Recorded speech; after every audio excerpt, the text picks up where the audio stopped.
From Bossier City, Louisiana, this is The Grouch and the Brainstorm.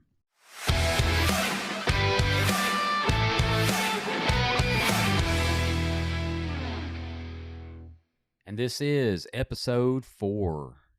Welcome back to Bossier City, Louisiana, to The Grouch and the Brainstorm. This is Mike, and I'm an alcoholic. And I got with me today Jennifer. Say hi, Jen. Hi, guys. And I got Matt.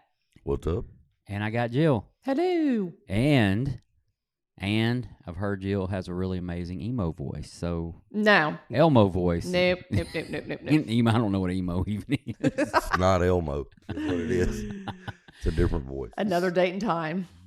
So episode 4, and we talked about it last time, and we're going to talk about spirituality, and we're not going to talk about spirituality versus religion. We're not going to talk about those things like that. We're going to talk about our experience with spirituality. What do y'all think? I like it. Yeah, men. And I'm not going to go first, but I will throw in a couple of tidbits of information. And when it comes to me and spirituality, I was raised in the church, and I wasn't raised in the church. You know, we had a home outside of the church. We would go quite often up until I was probably 7 or 8 years old.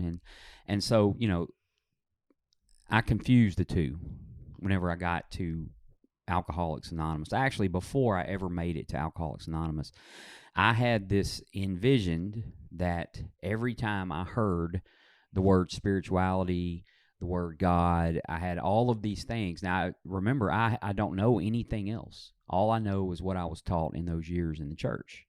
And so I'm thinking that is what they were talking about. I had no preconceived prejudice. I had nothing against any of it. I had nothing about any of it. My thought process was, I've tried it. And I've tried spirituality, and I've talked to God, and I've prayed, and I've done all of these things. And I had no idea, for me, and I can only speak for me, that whenever I would get to the rooms of Alcoholics Anonymous, spirituality would be something that engulfs everything. There's not one particular subject or area, but it engulfs everything about the program. And it took the steps for me to realize that, and a lot of it, you know, came to light after the fact. But the spiritual part of it is something that I had to grow into. It is not something that I came in the rooms and all of a sudden I became spiritual. And I've never, you know, lit candles and sat on my hands and hummed or any of that stuff, you know, in order to become spiritual. You know, a lot of it, for me anyway, and I'll talk about this more later, a lot of that for me is more about acceptance. There's a lot of spirituality in acceptance and accepting the fact that whatever it is that I talk to, whatever it is bigger than me, and I can't focus on the task at hand. According to the big book, I can't focus on the task at hand, which is working with others and spreading the message, if I'm focused on a problem. So it helped me to become more solution-based when it comes to anything. You know, in everyday life, somebody brings me a problem, and I start immediately looking at a solution instead of the problem. The problem is always going to be there, but I'll try to look for a solution. So, and there's a whole lot more that goes into that. So I think what we'll do is we'll go around the table again, and this time we're going to start with Matt, because Matt loves to talk about spirituality and spiritual stuff. And then we'll just work our way into it. You know. So and then Jennifer has some. You already have some questions ready. She's got some questions she wants to ask all three of us. So I want to hear these questions. I want to answer these questions, but probably can't. So go ahead, Matt. Okay. Well, spirituality for me, I'm like you, Mike. My parents were in ministry. My dad was a Southern Baptist preacher. Grew up in it all my life. I literally did grow up in the church, or right next door to the church, most of my life. But it was, hey, you have no choice. The church is open, you're there, you know. And as a kid, you're like, it's like anything else. You're made to do it. So yeah, I didn't spiritually, you know, I didn't get my own understanding of that growing up. I kind of, you know, didn't really like it. I was like, you know, when I'm legal to make my own decisions, I'm out. So,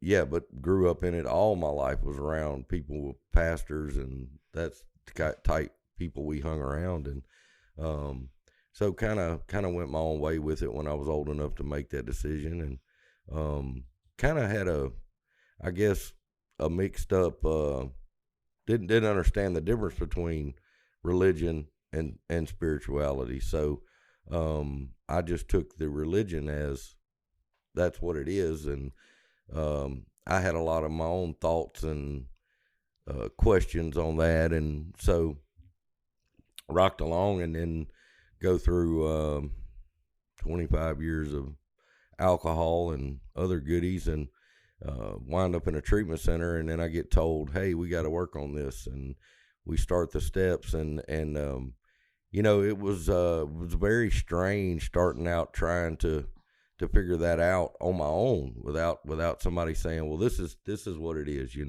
This is what you need to, I guess, more religion based, where religion would say this is XYZ. I don't know if that makes any sense, but like, I had to learn to have a relationship with God as I understood him, and that was strange starting out. But the way it's grown for me was that I saw results from that. So it started off very simple, and, I saw results in my own life. And when I did just what you're saying, and, took myself out of the equation and realized I wasn't the one in control of it. And the more I let go of the control aspect of it and just tried to do what I was supposed to do, it worked out very well. And so today, yeah, it's a lot better. It's a lot better, and I'm still growing with that. But yeah, totally different than religion. I'm not a religion guy, that's for sure. But I do more praying in a bass boat by myself as soon as the sun's coming up, and that's better for me than sitting in any church, and that's me personally. But do you pray to catch more fish, or? Well, when I'm with my sponsor, I do a lot of praying. I've done some religious rituals. I'll even say that in the back of I'll do whatever it takes if it's competitive, some rain dances, all kind of stuff, weird stuff. But I begged and pleaded with God to please, I've got to catch more than Bobby, but he doesn't listen to my prayers when I do that. Usually when they're not in the will, they're selfish prayers. Sometimes they're foxhole prayers. I'm like, please, dear God, just let me catch one so I don't have to listen to this for the next week out of him, But no, I mean, that's kind of where I'm at today. And then you start working, and what's weird is you start working with other people, and they come in and they're in that same. I have a guy right now that's in the same kind of boat I was in, and so he's just starting to figure that out, and it's interesting watching somebody else start that journey of figuring that out, So, but I don't know. I don't know if that helps at all or clears it up. But. Well, yeah, it does. Jennifer, you have some questions for Matt? I mean, I had some questions for the general group. Okay. But did we want to finish going down around the table, or do you want me to ask a question? Oh, we can put Matt on the spot here. We roll with Matt. So oftentimes, what I was thinking about this subject the other day, and we often talk about in the rooms the spiritual experience, and the old metaphor of the burning bush or the great big bolt of lightning strikes, and for me, it was more educational variety, little by little, I started experiencing God, but, it opened the question of how do you on a daily basis, just a normal run of the mill, it's a random Tuesday, sober for a lot of days in a row, experience God? Like today, for instance. There's a few ways. Number one, I know a lot of us talk about we get out of bed and we get on our knees in the morning, and you hear that. I'm not a get on our knees guy. I'm every day of my life I wake up like I'm a bullet shot out of a gun. I'm 100 miles an hour all day. But my ride from home to work that's my time in the morning. And every morning I sit there and I go, dude, I'm so grateful. Literally random Tuesday, Saturday morning. Doesn't matter. Doesn't matter what's going on. Doesn't matter good, bad, or indifferent. It just hits me every morning, and it's kind of that thought process in the morning of like, look how far things have come and gotten better since you've been doing this thing. And the other part where I see God is just like I saw last night in that room, and just like I see every day in that room.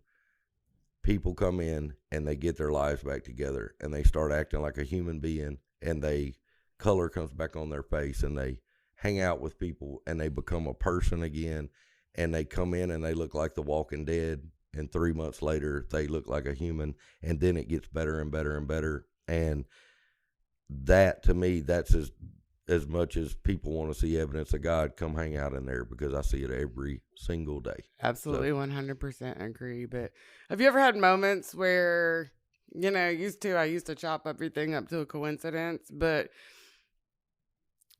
I feel like sometimes I open some spiritual literature, and then I open another spiritual literature, I turn the TV on, and then I turn, I don't know, the radio on, and it is one concise message, and you can't chop it up to anything else than it's God slapping me on the head with a 2x4. Because normally it's something that I've prayed about, or been fretting over or worried about, and it's just there, and I just can't chop it up to anything else. But that's God saying, "Yeah, you dummy, Jen. This is what I've been trying to show you." You have those moments? All the time.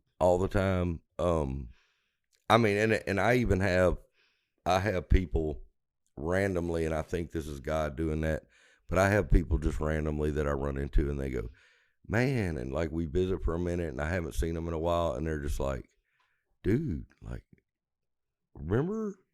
Like they just see a big gap in where I was, and then I get to thinking about that, and I'm like, oh man, I forgot about that. And those things like that, it's very clear to me. I have no doubt.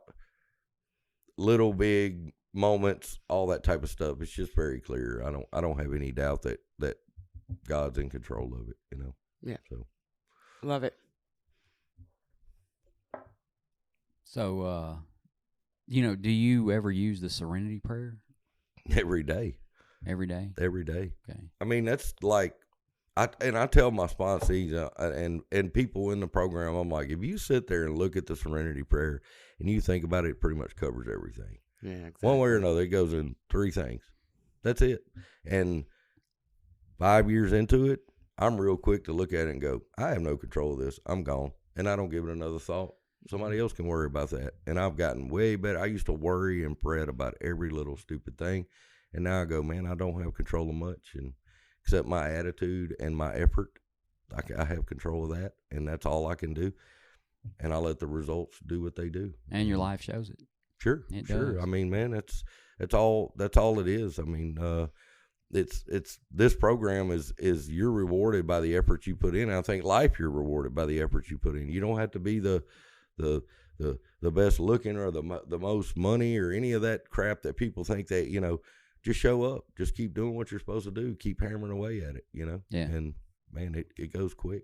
So, a good example of that is, we see people in these rooms who come in and experience some severe tragedies, in their life, and they stay sober, and we walk in the rooms of Alcoholics Anonymous, and it's almost, especially if we're brand new, just straight out of the bottle, and we start hearing a language that we don't understand. It's just these people that are already here speak their own language. They have these, and I remember sitting in a meeting, and a lady was like, well, that's a step 6, and that's a step. I'm like, how does she memorize this, man? I mean, how does this, And, truth be known, the moment that I say, my name is Mike, I'm an alcoholic, I start learning that language. I start learning to speak the language in that room, because I've said the first thing, and if you think about it, it doesn't make sense anywhere else in the world except for in the rooms of AA. I've said it before. Go to a Wendy's and say, "Hey, I'm Mike, alcoholic. I'll have a step 3. Give me a step 5 and a Diet Coke. Supersize it." Yeah, people will look at you like you're crazy. So we have our own language. So the Serenity Prayer, What does it mean to you? I mean, it's as simple as that. It reminds me that somebody's in control of it. And I think with our personalities, with us coming in, at least with me and most of the people that I know, we're obsessive. So good, bad, or indifferent, we're going to obsess about things and worry things to death. And we spend so much time and so much energy on that.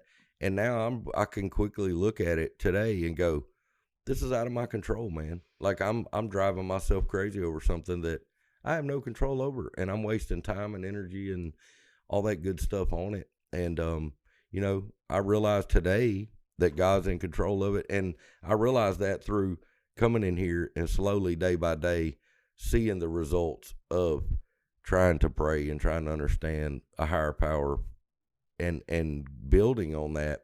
And I couldn't deny the results. And then I saw them with other people too, and I went, okay, so that's me, man. You show me, I see the proof. I'm in. So, well, a clear example for me of spirituality is if I'm a control freak that turns my will and life over to the care of God every day, but I'm still miserable, I'm still a control freak, right? Right.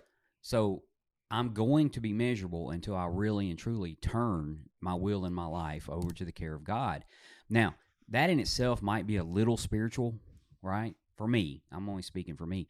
But the fact that I realize that is the spiritual aspect of it, the change, you know. God grant me the serenity to accept the things I cannot change. And I don't have serenity at that moment. Means there's probably something I can't change that I'm trying to change. Right.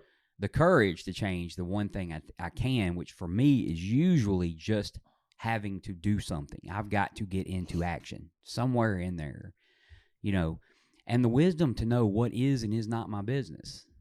The wisdom to know what is God's business. You know, I don't have serenity. I lack courage, and I have a problem minding my own business. There you go. Well, you know, but I say the serenity prayer 7 days a week at a meeting in Alcoholics Anonymous. And I wake up one day and I realize I'm miserable. Am I really turning my will and my life over to the care of God? You know, and that's not to confuse anybody that's coming into the program, because spirituality, right? It's completely up to the user. So my brand of spirituality is not going to rub off on you no matter how hard I try. I might not be serene if I try to rub my brand of spirituality off on you and you don't take it, right? And then you've got just different aspects of spirituality. Did the word spirituality scare you? Not really, but I was the gift of desperation for me was so bad at that point that, you know, I was willing to do anything. So so I tried it and didn't even know who I was praying to, but they said pray in the morning, and I went okay. And so they were real simple, and it was like, I don't know what I'm doing here. But the result was every single day I didn't pick up and drink or use, and they weren't a lot of fun early on, you know. Yeah. But it got better. Yeah. And it grew from there. And being around you guys and talking about what we're talking about right now, and kind of and I'm not knocking religion by any means, or church or any of that stuff. I think all that's great. Just this is me, strictly me talking. Yeah, it was weird. You know, it's weird. You reminded me of something. And before we do that, I've got to talk about something real quick. And while you were talking, you reminded me, and then we'll segue off into Jill and talk about that. I'm holding my microphone like Eddie Vedder. I feel like a star right now because I got the new microphone I'm trying out today. But when it comes to spirituality, okay, and acceptance, some of the things that go along with spirituality, or the lack of acceptance, you know, that could harm your spirituality. The question was posed to me earlier in the week: the grouch and the brainstorm, where did it come from, right? Mm-hmm. Well, I talked about it briefly in episode 1, the grouch and the brainstorm, and anybody listening can refer back to that if you want to hear that little snippet. But it comes from the big book of Alcoholics Anonymous, and I'm going to paraphrase because I don't have a book handy, but it says that the grouch and the brainstorm were not for us. You know, they may be the dubious luxury of other men, but they are not for us. So the podcast in itself was basically, the idea was to reach out to somebody somewhere, even if only one person hears it, right? And if they're thinking about trying this thing, right? If they're thinking about going into this AA way of life, or, you know, we have experience from across the board, right? We have, you know, more than a decade. We have less than a decade. We have right at half a decade. We have all of the gamuts. We have old timers we're going to interview. We have newcomers. We have just people's experience other than what you hear, you know, from family members or someone who's never done it, a buddy that tried treatment because he got caught doing something he wasn't supposed to be doing or whatever.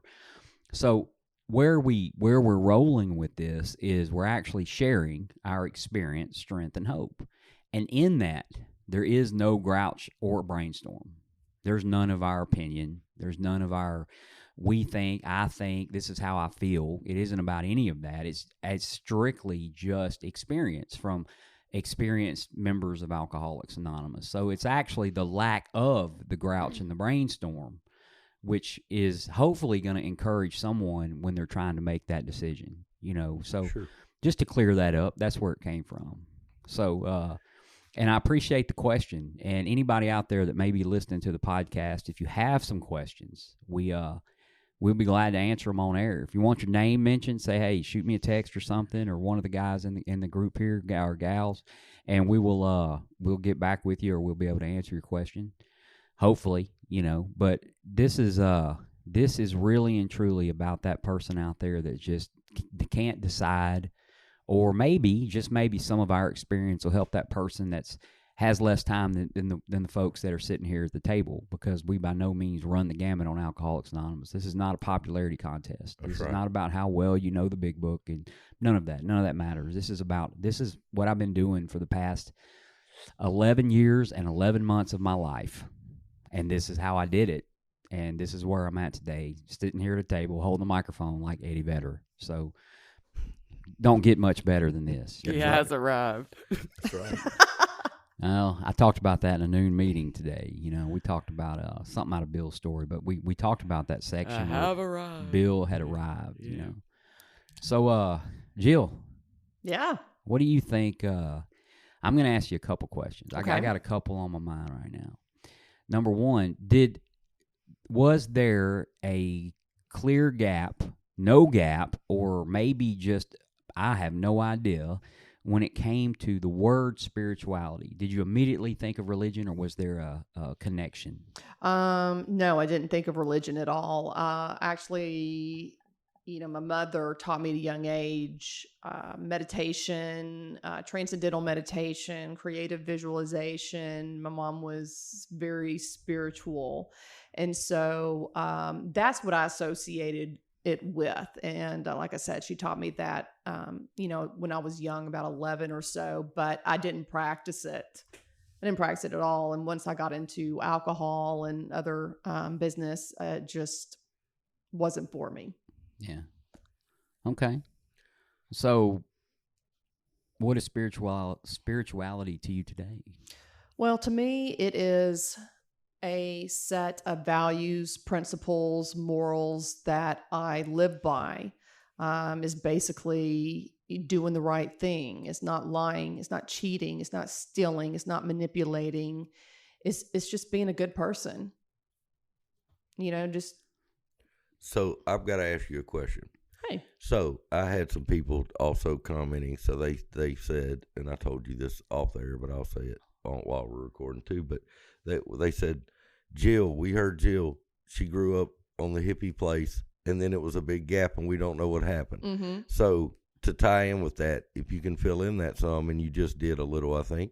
But so I grew up in a church, and I saw my dad up there preaching every Sunday with the spirituality part what did you think about that as a kid? Like, as a kid, I was exposed to church just like maybe a handful of times. I went to church with my grandparents a couple of times, but my family, we did not attend church.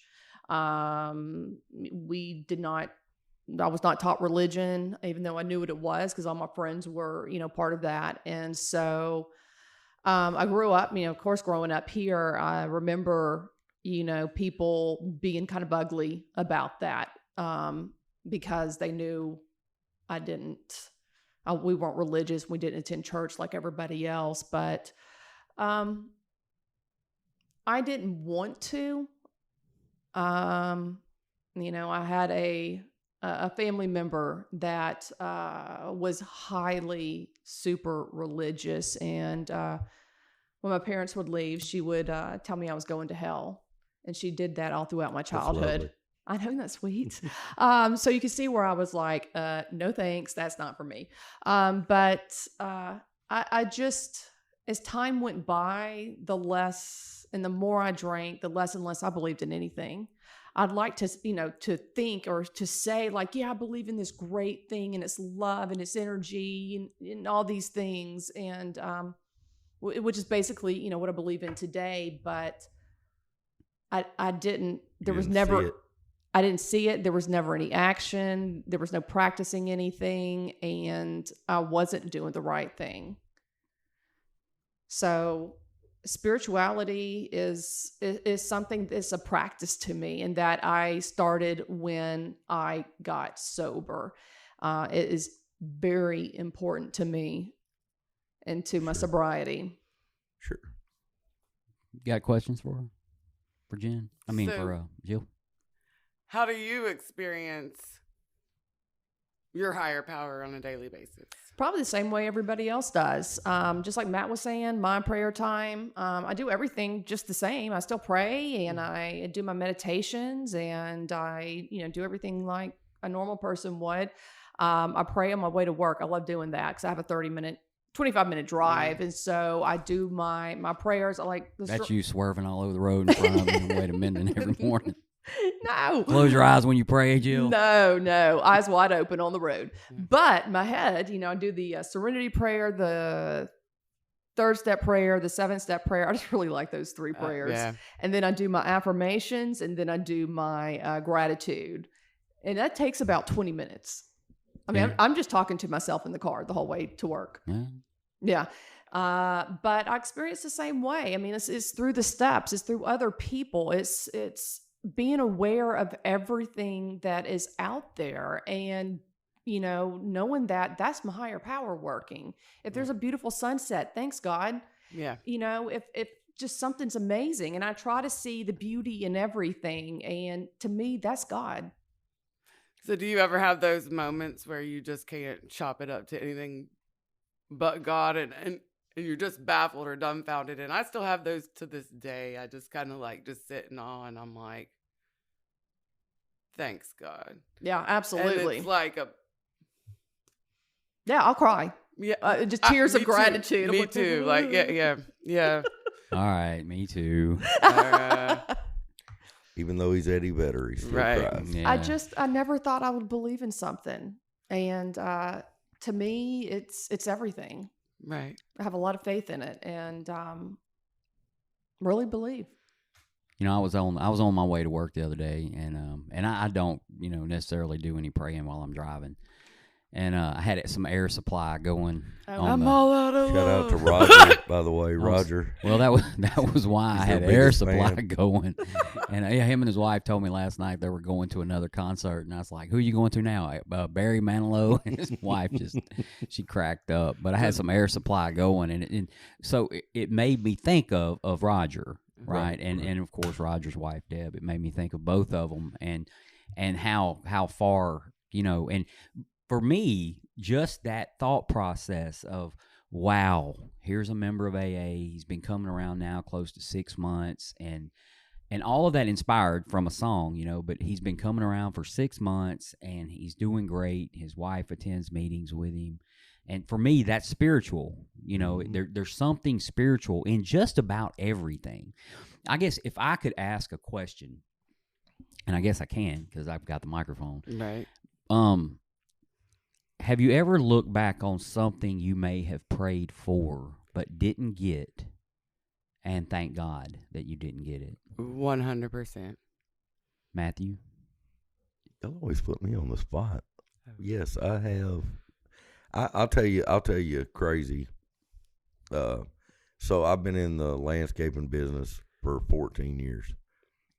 Had been doing it about 12. You say the manscaping business? Landscaping. That's a whole other podcast. But so I've totally lost my train of thought now. Thank you, Mike. Landscaping business. Landscaping business. So I've been doing that as a career and got burnt out with it. Got real burnt out with it and enjoyed it, but got real burnt out with it and decided I'm going to go a different path. I'm done. I'm doing this.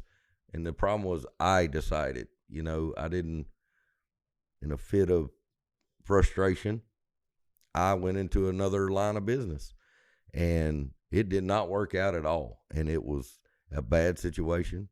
It was not good. It was not healthy in any way. And I was totally miserable. But through that, the spirituality part, I went, okay, I've made a mistake here, but I also gave my word to a person that I'm employed with that I would do this for a year. That was our agreement. And I'm going to keep my word and do as best I can with it, even though I absolutely despised what I was doing. He comes out about 8 months into it, basically, and says, I'm going to let you go. This isn't working out. It's 4:00 in the afternoon. I'm like, wow, I've just 8 months of this. I was very upset. I was angry, but I didn't act that way. I said, hey, I appreciate it. No big deal. I walked over to my truck, turned it over. Just turned it over. Your truck? No. Well, I wanted to do that too, but just kind of turned that over to God and went, okay, here, it is what it is. So the next morning at 8:00, I had a job with about a $10,000 a year raise from a guy that I'd talked to for 2 minutes. And as I was walking to my truck that day, his face popped into my mind. And I called him the next morning. I said, hey, can I come talk to you? And we talked for about 3 hours. And I drove home and I went, yeah, there is a God and he is not Matthew. And I'm still doing that job and I absolutely love it. But I also think just like we talked about with the serenity prayer, even making a mistake, you have to put the good faith of, I don't like this necessarily, whatever that might be, but I'm going to keep doing what I'm supposed to do. And it's going to work itself out. And now I look back on it, and the guy who let me go, I saw him yesterday. We're great. We get along great. And filmed a commercial yesterday. Filmed a commercial for him yesterday, as a matter of fact. So, yeah. So, good people, and I actually do business with the guy now. And it's great. And it's all worked out great. And God just has a funny way of doing that. And we want to, or I want to choose how the play is going to go, and I don't get to choose that. And sometimes I need to be reminded. So I'm hard-headed, guys. I don't know if y'all know that, but I was running that play for about 8 months and it didn't work out real good. So I'll let him handle it. But yeah. Okay. Anybody else got anything on that? Moment of silence. All right, Jennifer. What are we? Oh, You're So I'm quite the opposite of almost everybody in this room. I didn't grow up in a spiritual household at all, so there was no God was talked about often, but it was usually followed by a four-letter word. There was no religious training, no religious, we were non-practicing Catholics. There was no transcendental meditation or hippie, any of that. So I get to the rooms of Alcoholics Anonymous and I see all the God stuff on the wall and I hear the word spirituality and I'm dumbfounded. I'm thinking spirituality's transcendental meditation or lighting candles or doing, yoga or all of these things. But back to, I see the things about God on the wall and I'm shitting bricks. I'm like, there's no way that this program's going to work for me. I don't know enough about religion. I don't know enough about the Bible. I don't know enough about God. I don't have a relationship with God. None of it. And these people, and I remember like the Mikes of the world were in the rooms and another guy named Darren, and I'm just looking there, and they're like, to me at that moment, they were like 3 steps from a monk, or the Dalai Lama, and I'm like, here I am, this unholy roller, unworthy of love, unworthy of God, all of it, and in hindsight, the big book tells me is God as I understand him. And so if all I know is God created the world in 6 days and rested on the 7th, that is absolutely enough to get me started in this in down the path of recovery and sobriety. And so I did like most alcoholics. I didn't know who I was praying to in the beginning. But I prayed. And it wasn't until like year 3.5 that I really experienced my creator, my higher power for the first time. And so if this is not a miracle in itself, I went from thinking that it would take me literally a decade to read one of the books of John or Matthew, Luke or Mark, to one book per decade. So that's 40 years, and I was 40 at the time, so I didn't think I had enough time to do any of that, to seeking my higher power through the big book of Alcoholics Anonymous, through the Bible, through all of those things. And for me, spirituality is on my own power. I can't do much of anything. I can't even go to the grocery store without just being raw in my own skin. There's no change there because I can't fix me with me. But spirituality for me is allowing my higher power to come in and make those changes. And I learned that through the process of the 12 steps of Alcoholics Anonymous. And it definitely was not an overnight matter for me.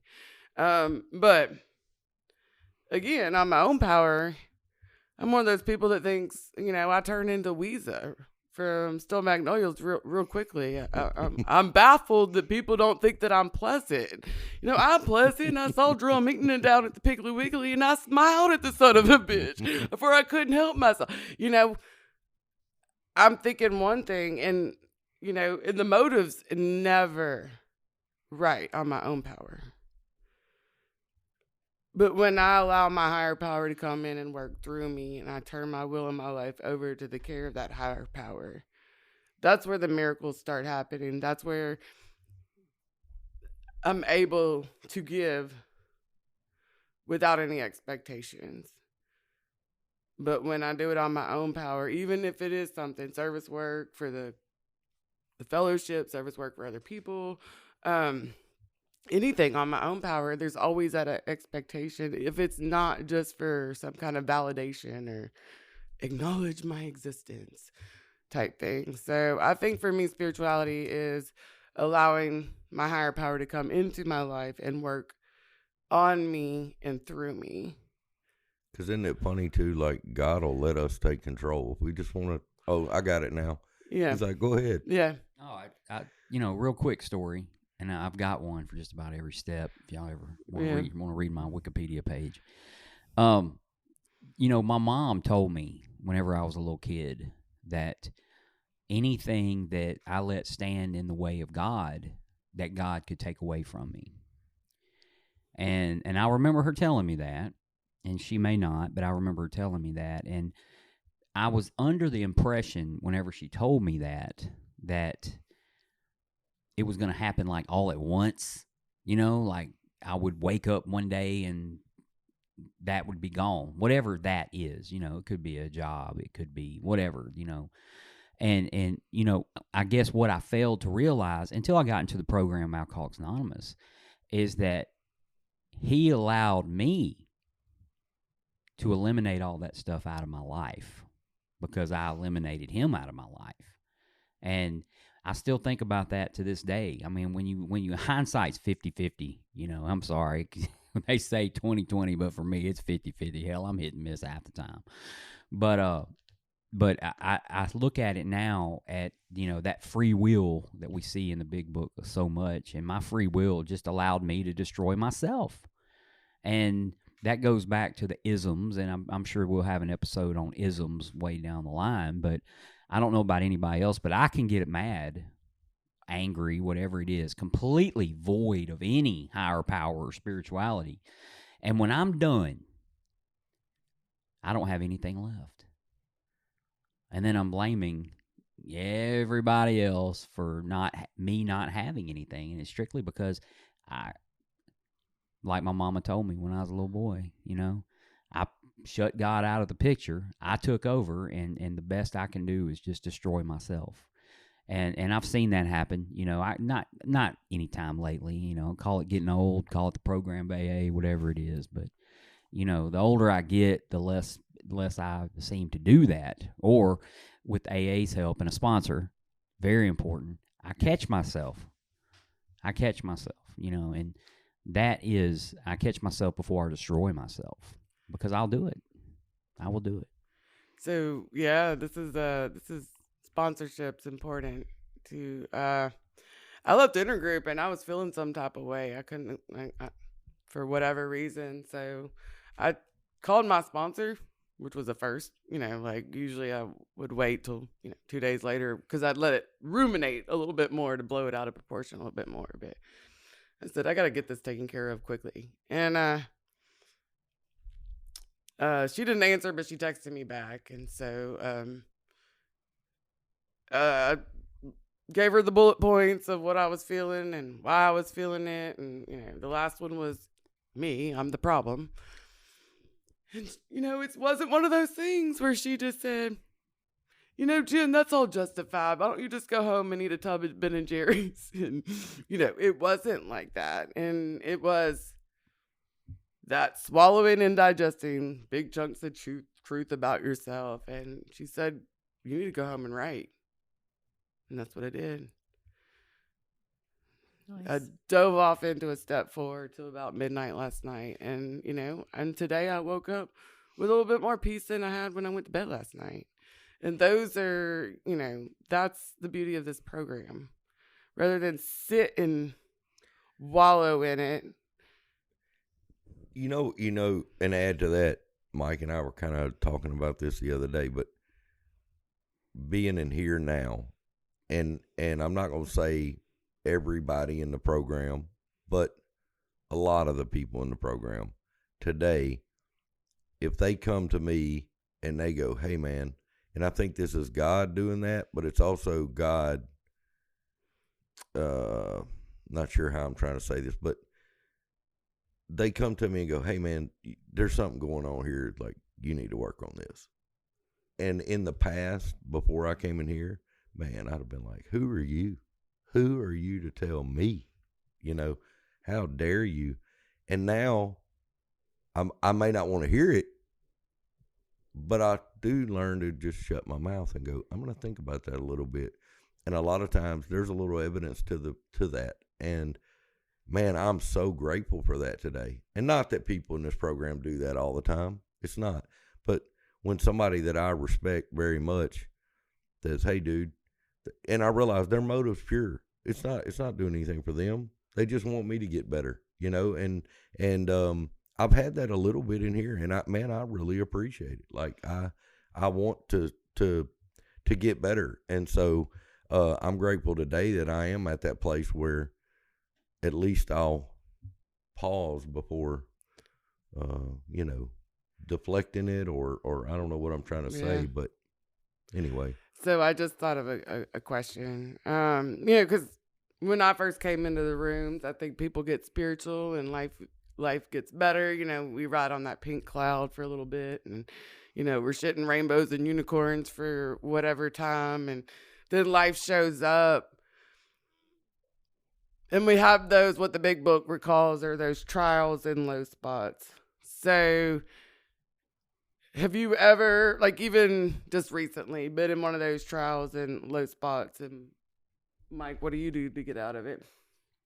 Well, yeah, I have recently been in one of those trials and low spots. And, here's the thing. Number one, I've got to identify that I'm in a low spot. I do, and I do not think of myself nearly as much as I did when I got into the rooms, nearly as much as I did at 5 years, nearly as much as I did at 10. So the longer I stay, the less and less I think of myself. Well, that has two sides to that. Okay, so a lot of times I don't think of myself to the point where I may not be working on myself because I'm not thinking of myself. And so what I do on a normal basis, one, is when I hit a low spot, I stay in the rooms of Alcoholics Anonymous. I go to a meeting all the time. I may hit a 9, a noon, and a 5:30. I may mop the floors. I may clean the closets. I may clean the bathrooms. But when it's really low, I'm going to hang out close to that club.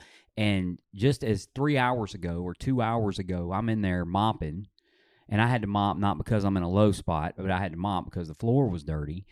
And there was another AA in that room, and he was talking to me, and we shared some stuff, and I'm not even going to go into that, but the fact that happened was supposed to happen, so absolutely. And I will tell you this, there are times where I don't do anything until it gets so bad, and then I'll get on my hands and knees, either in a living room or in a bedroom or whatever, and the first thing I have to do is admit it's so bad I can't do anything about it. I'm going to need some help.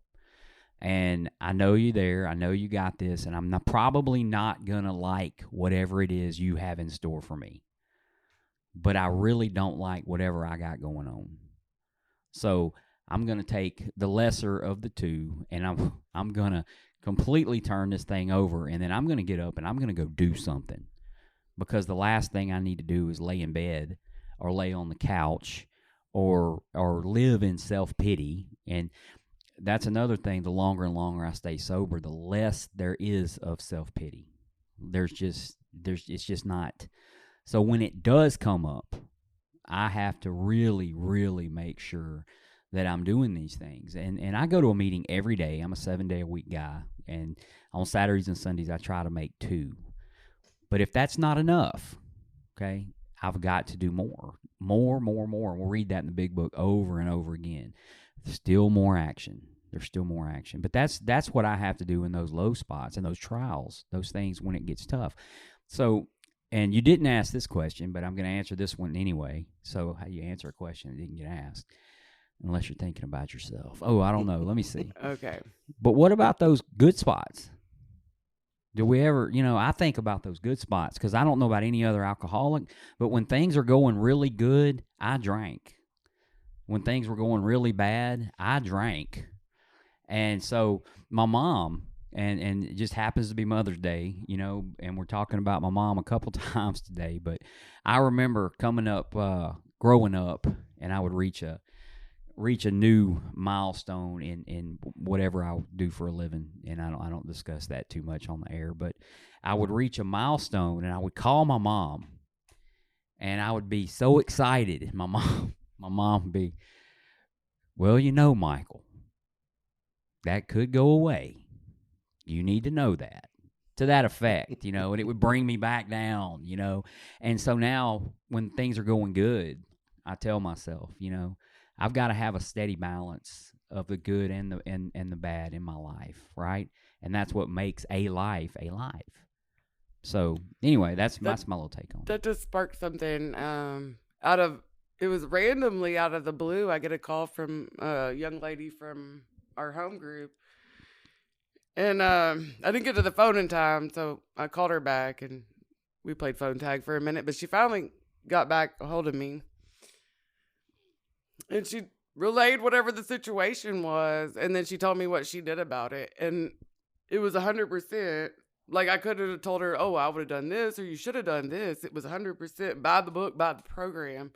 And we got to chatting a little bit, and I told her, I said, yeah, that we hear that often in the rooms. I said, we might be in a trial spot, but it won't always feel like this. We might be on one of those highs, and it won't always feel like that either. But sometimes I have to just hold on to those moments when I get in those lower spots, or just the moments where nothing's good, nothing's bad. It's just, I'm here, I'm okay, I'm accepting the world as it is today. And I have more of just those moments. Progress, not perfection. I think the low moments Or the where I bad learned times. the That's where it that's gets the good, lesson. man. That's where you grow. Yeah. I got a couple questions before we end this thing. I wanna ask. We'll go around the table. We can do it real quick, or we can do it real slow. It doesn't matter. We got about 15 minutes left. Did anybody? And I'm gonna start with you, Jill. Okay. Okay, because Jill came out of treatment center to AA, correct? Correct. Okay. Matt, treatment center to AA. Correct. Jennifer, patio to AA. Straight patio. I'm the fellowship of the patio. And I came straight out of the treatment center again to AA. So I guess the question I want to go around the table and ask, starting with Jill, is when you got to AA or when you were in a treatment center, whenever you were exposed to recovery, whenever those people said, we have a solution, did anybody force spirituality on you? I feel at first, yeah, absolutely. Yeah. Absolutely. Like I said, I wasn't, when I saw the 12 steps, when I saw what all that entailed and saw God and everything else, I was scared to death. I was like, I can't do this. Yeah. I don't want to do this. And because by that time, I didn't believe, like I said, in anything, and I didn't want to. But yeah, I had a lot of people coming up to me, can I teach you the Lord's Prayer? I was like, I know it. I just couldn't say it at that point in time. I was furious. I hated everything. And I felt like it was pushed on me. But it was to the point, everything had to be broken down to me because I didn't understand. I didn't even know what my counselor was saying, surrender. And I was like, what do you want me to give you? I mean, it was just, I had to be explained everything throughout the process and was able to find a higher power, thank God. But I fought this process. I fought it for a little bit. And it wasn't until I went through the steps, and I think that was like a year and a half, and had the spiritual awakening. I was like, I see. I had it, and I called bullshit on that. I'm like, I don't even know what that is. What is a spiritual awakening? And so I was just excited to know it worked. Yeah, I think in my own little way, I call bullshit on it too. Oh, big time. But the longer I've been sober, the more tolerant, the more open, less judgmental, and all those things that that I was, I'm just not anymore. And, I do say the Lord's Prayer, and I do it all now. Okay. Matt? Nothing was forced on me. I was told, you've got to find something to believe in. And I had a concept of there's something out there, but that's kind of developed, as the years have gone on, it's grown spiritually. And I've had to work on that, and I have, and I feel like I'm in a good place with that. But nothing was forced on me, as far as the program goes. It's, it's you can believe what you want to believe, just believe in something, Right. and that's kind of a scary thought too, because it's like, wait a minute, you're not telling me what I got to believe in. I'm not being told, so I have to figure this out for myself. So I did, and I think that's why it's worked too, is because I've just figured it out on my own, and that's what I've grown with. So I feel like that's what everybody has to do, Mm-hmm. is just figure it out on their own and just let it happen. a lot of people come in too, and they go, especially like sponsees, and they go, okay, so who am I believing in? Buddha? Who are you telling me? And I go, I don't care, dude. I don't care. Like I'm not. Realistically, no matter what it is, it's between them and it. It's Right. yeah. Right. I said, brother, I don't care. I just want you to get a start on this and an understanding. And Mhm. so anyway, what about you, Jen? I wasn't forced anything. I just remember my first sponsor, the question that we get asked, are you willing to go to any length to stay sober? And of course I did the number where, yes, I'm willing to go to any lengths. But I was like Meatloaf. I'm not going to do this. I'm not going to do that. And I heard, take what you leave and leave the rest. Well, for me, the rest was the solution. The big book, the 12 steps, all of it. Like, I was coming to meetings and not drinking in between. Oh man, that's a dangerous place to be. I confused AA, Alcoholics Anonymous, the fellowship, with Alcoholics Anonymous with the program, and they're very much two separate things. I mean, they're, they're together but separate, if you know what I mean, because you're not in the solution. You do not have a sufficient solution to yourself or that drinking problem. And, like the other night, I didn't know whether I wanted a razor, a rope, a gun, maybe a nice combo of it all.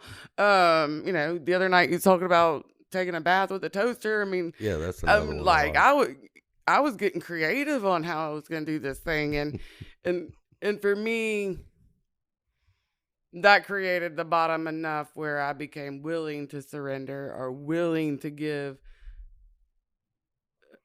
something, the 12 steps, the program, control, or surrender to the program as it was written. That was hard.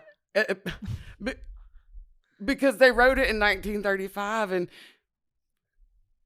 like, God didn't need my opinion. He didn't even need my opinion when he wrote the Bible or created the world. Like, why do I think that I need to come in here and like read like, because I could come up with so much better. Right. I thought I could. I mean, I seriously was like, you don't know me. How do you think those steps are going to work for me? But you don't know me. Just like the other night, we were in a meeting, Matt had drunk. Well, he didn't drug me. He invited me to come to a later meeting. And of course, once you get a little bit older, like past the age of 35, 8 o'clock seems like midnight. 8 o'clock is the new midnight for me these days. But anyways, I rolled up in there, and a young lady, I had gone on my soliloquy about that whole subject about spirituality versus, or the program, working the steps, and just coming to meetings. And she's like, I'm reading the book, but I just don't think that those steps are going to be a big factor in my recovery. And I'm looking at her and I'm like, well, what are you going to, like, what is the big factor in your recovery? Well, I'm going to meetings and I'm not using. I'm like, good luck with that. Well, there's a clear difference between recovery and sobriety. Sure. And maybe a lot of folks that are new don't understand that. Sobriety alone is just not having alcohol, right? But then there's recovery where you can actually not have alcohol and be happy. Sure. And you're happy as a result of working those 12 steps if they're done right. And so not drinking is just kind of a byproduct. It's not something. And we'll get to this down the line, but if you read the 10th step promises, it tells you that in the 10th step promises where it says, no more fighting anything. The problem has gone. Now, can you imagine being 2 weeks sober and hearing that? The problem is gone, really? I was 2 weeks sober, and I read all that stuff, and I went, "There's no way," Yeah, I was like that with the 9-step promises. And that's where I'm talking for the newcomer, because you got a newcomer sitting in there, and you got somebody quoting out of the big book, somebody who the problem has been removed. Right. They don't believe you. They don't understand you. They don't even know what you're talking about. You're talking about a book, right? So all we can do is get them into the frame of mind to where one day at a time we just kind of do this. Because I too seen it. The problem will be removed, and you will cease fighting anything and everything, including alcohol. And that's the miracle of it, and all of these things. All of these things that we get thrown at us whenever we're newcomers, and I'm just sitting here thinking, I can tell you now, I never sat there and just went, man, I can't wait for that day. I never did that. I said that day's never going to come for me. That's exactly what I said, and I can imagine it goes through the thoughts of a lot of people. Spirituality was never forced on me. It was never any of that. I came into the program with a higher power. From a religious background, I was going to stick with that higher power no matter what. My sponsor just kind of said, hey, whatever your approach to it has been, it's working for you. You're here with me right now. Exactly. So you might want to change your approach. Let me show you how. That's what he did. He showed me how to do these things because he still remembered what it was like to be a newcomer. He had never arrived. He had never got to be Mr. AA. He was there to help. And that's what I loved about the guy so much. Definitely whenever he left here, it was a loss. I've got another question real quick, and I don't know if we can answer this one real quick. We'll take about 5 or 10 minutes on this question. Okay. what would life be like today? May 14th, 2023. What would life be like for you today if God gave you everything you had ever asked for?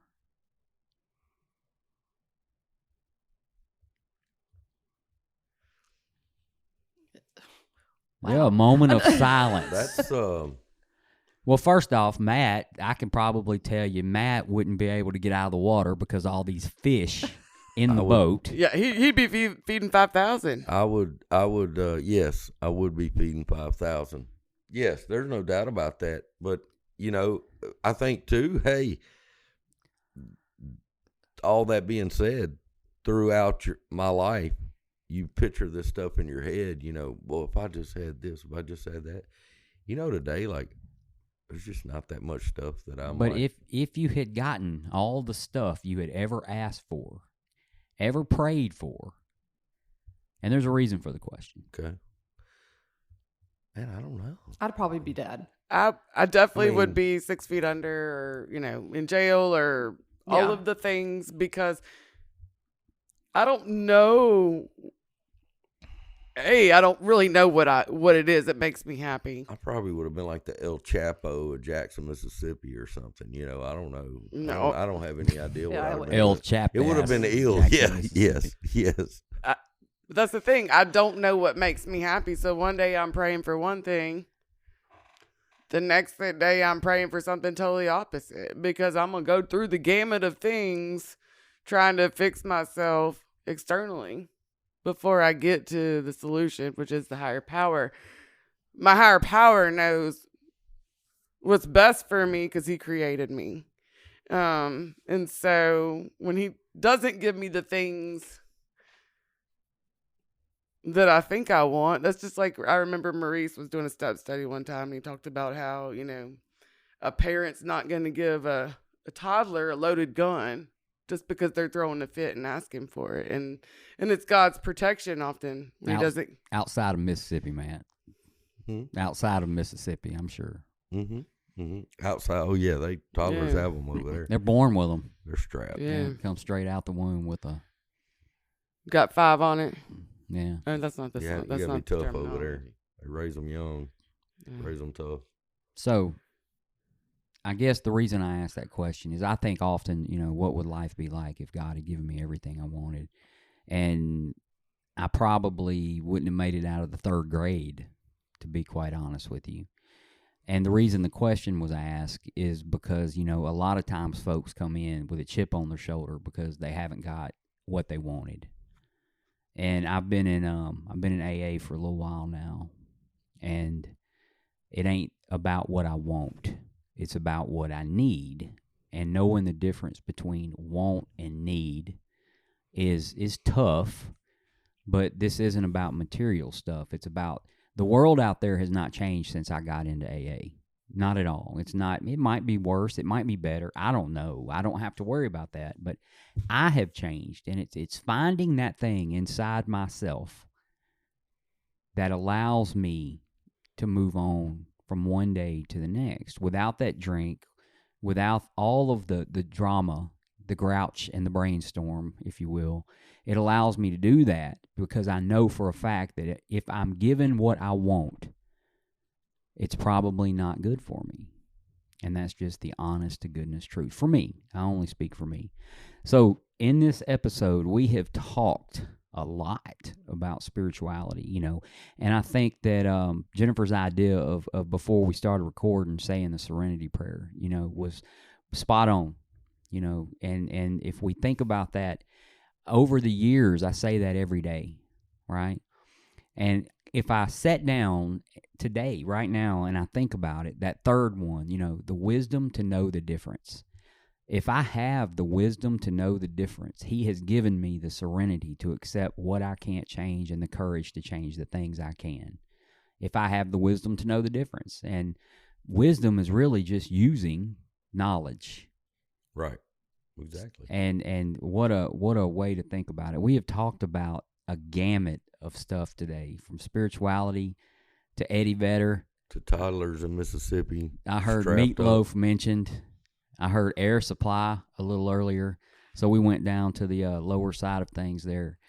I don't think air supply's lower, man. Well, I actually, could get down with some air supply. If God would have given me everything I ever wanted, I would have been the lead singer of Air Supply, because in the 3rd grade I was a little bit taller than the fella that actually sings for him. And then you grew up, well, you know, and he didn't. that hairphone microphone thing. Well, we didn't talk about bread though. That's another good one. Yeah. Or bread, just the food. Bread, just the food. Our daily bread. I'm thinking next episode we're gonna lead into step 1, and that's gonna be a biggie. You know, that might even be a 2-parter if we think about it. So we have talked about getting into AA. We've talked about what got us there. We've talked about spirituality. We've talked about getting that sponsor, and we've talked about that very first meeting, and not necessarily in that order. But I think it is time that we get into step 1. And I'm not going to sit here today and say we're going to take the steps as episodes. Probably won't. There are other things that need to be discussed between whatever, but we're going to get off into step 1 on the next episode. So, but that goes far. That pretty much goes in line when we I get the opportunity to do a step study for our home group, and so we'll be in one within the next couple of weeks. I'm in one every day of my life. oh, Yeah, me too. Oh, good one, Matt. Good one. I guess if you're not in one, you're probably going to end up being in number 2. That's what Rodney Dangerfield said. Is it really? He said I tried to look out for number 1, and that ended up stepping in number 2. Nice. All right. For Mike and the gang here at The Grouch and the Brainstorm, see you next week.